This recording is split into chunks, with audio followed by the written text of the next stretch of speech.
Hi, we're having a conversation with Matt Kibbe, and he is the president and CEO of FreedomWorks. And Mr. Kibbe, what is the job of FreedomWorks when translating grassroots movements into action? Our founding was premised on the idea that the ideas of freedom had a foothold in the university, and that we had think tanks in the United States that were translating big ideas into specific policy proposals. But what we didn't have on the freedom side was the on-the-ground presence of organizing and mobilizing citizens to hold their government accountable. We studied a lot of the literature of the left to learn how they did it. And what we've been able to do over the years is to identify a population of citizens all across the political spectrum that believe in individual freedom, believe in a constitutionally limited government, and believe that if they don't show up, government will do bad things and needs to be held accountable, needs to be constrained. What does government accountability mean? It means keeping it in its box. In our country, it means limiting it to those specific functions that our Constitution allows it to do. And we know from public choice economics that government left to its own devices and politicians left to their own devices will spend more, accumulate power, whether or not it's a good idea for the economy or the citizens of that country. That's just how government functions. But what's different today is that there's been a leveling of the playing field. What used to be special information not available to the public is now available to the citizenry at large. And speaking of public choice, what are the intellectual origins of FreedomWorks and the job that you're doing? FreedomWorks was actually born out of the Austrian economics program at George Mason University in 1984. And we had two intellectual traditions there that are particularly instructive to what we do today. First was Hayek's understanding of how knowledge is conveyed in a free society, where free individuals had that specific knowledge of time and place, and through voluntary cooperation, through trade, through the price system, you were able to create this value greater than any individual could have created on their own. This was his critique of socialism, but frankly, it's a critique of any centralized attempts to subjugate the market. The other tradition was public choice economics, the simple understanding that just because you are elected to public office, you don't leave your self-interest at the door. This was considered radical in 1986 when James Buchanan won the Nobel Prize. But when you think about it, if you don't understand how government actually works, you can't possibly get to good public policy. The reason we constrain government, the reason we keep it within its constitutional limits, is because connecting self-interest and the uncontrolled power of government always creates bad outcomes. That the final principle, and this applies specifically to grassroots organization and what the Tea Party movement is doing today, we know that politicians respond to incentives. So if you as a citizen are willing to show up, willing to voice your opinion, willing to be a countervailing force against the special interests that usually dominate the political debate, you can have an impact. And if you get your neighbors to do it, you can have a bigger impact. And this is how this intellectual content plus the activism turns into strategies among Tea Party. How does that work? The Tea Party really represents at its core a marriage of the values of classical liberalism, individual freedom, constitutionally constrained government, fiscal responsibility, keeping government out of the private sector. These are the values that we've all preached our entire lives, but the other value is the responsibility of all of us as individuals to make sure that our government is held accountable.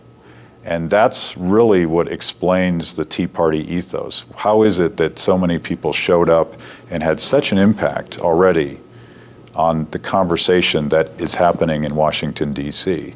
It's because politicians respond to incentives. And since politicians respond to incentives, how does it work?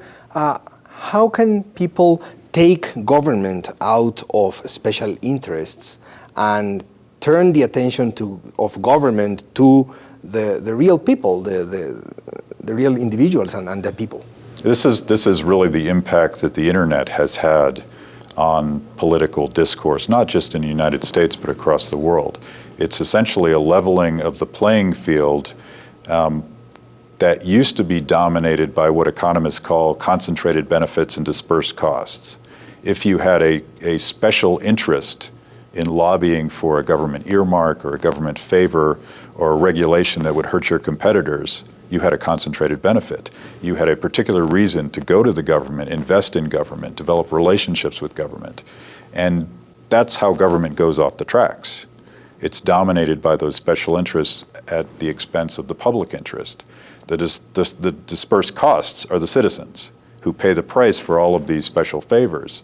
With the internet, we now have the ability to get that same special information that used to be only accessible to lobbyists and corporations and unions that had that special interest. Now immediately that information is available to everybody. So you have a leveling of the playing field, an empowerment of the citizens, almost a democratization of the public policy debate in a way that we've never seen before. So the internet empowers the citizen. Absolutely. It reminds me of what Hayek refers to as the spontaneous order. Imagine a world where there's millions of disparate individuals, all with that particular knowledge of time and place, and they start coordinating their plans and create a value that's bigger than themselves. I might have just described the market process as Hayek knows it, or I might have just described the Tea Party.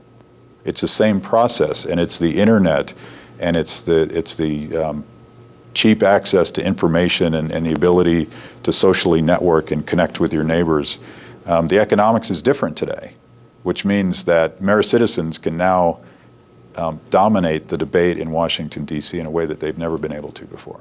And can you abund about the role of the social networks, for example, which is a pretty new phenomenon? It's a very new phenomenon, and the internet itself makes it easier for people to connect, but really with social networking tools like Facebook, which is now ubiquitous not just in the United States but across the world, Twitter, which allows people to communicate very quickly in real time, precise concepts. These have been the tools that the Tea Party has used to build what is now a massive social movement. We've gone from political space to really driving the national conversation about public policy. So it's a social phenomenon at this point.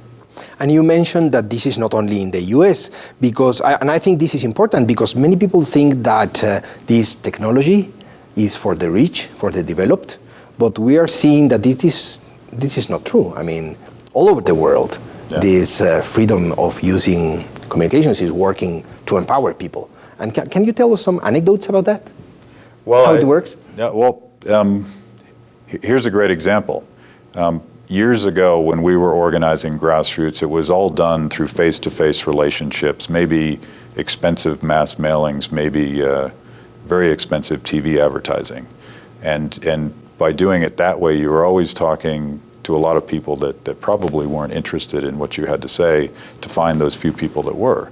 Today, on Facebook, for instance, everybody self-selects. You choose your friends, you choose the issues and the associations that you want to be associated with. And that's almost a self-selection of constituencies that care about the same things and want to do the same things. So if the project is, we're all going to Washington, D.C. to march on the Capitol on September 12, 2009. Years ago, that wouldn't have been possible because there was not enough money in the free market movement to possibly mail the millions and millions of people you'd have to reach to get that information to them. Today, they do it for themselves. They connect in a almost exponential way, and it's not one leader that drives that communication. It's literally thousands and thousands of people that connect with their friends. Does this new empowerment of the people has a downside? That's a good question, and look at what's happening in the Middle East and Africa right now whether it be in Tunisia or Libya, all these countries. I think that right now you can argue definitively that that's a positive thing, that these are people yearning for freedom and working against oppressive dictatorships, oppressive governments. How that emerges over time, the question is that movement anchored in the right ideas? Are they anchored in the philosophy of freedom? We don't know yet, but it means that there's an imperative on us to make sure that our side understands how to use these tools and employs them towards the ideals of individual freedom, because surely the left is using these tools. A lot of the ideas that we use, we've stolen from the left. And I have no doubt that they're studying the Tea Party today, trying to figure out how to one-up the Tea Party. And finally, if a student comes to you and asks, Professor Kibbe, how could I learn more about this, what would you recommend? I would recommend two websites, freedomworks.org and our new social networking platform, freedomconnector.com. And I think you can also look at the book that Dick Armey and I co-authored, Give Us Liberty, a Tea Party Manifesto. The appendix of that book is a how-to organize grassroots. So it's a very practical set of suggestions on how you might do it for yourself. Well, thank you very much for sharing with us these ideas. And thank you too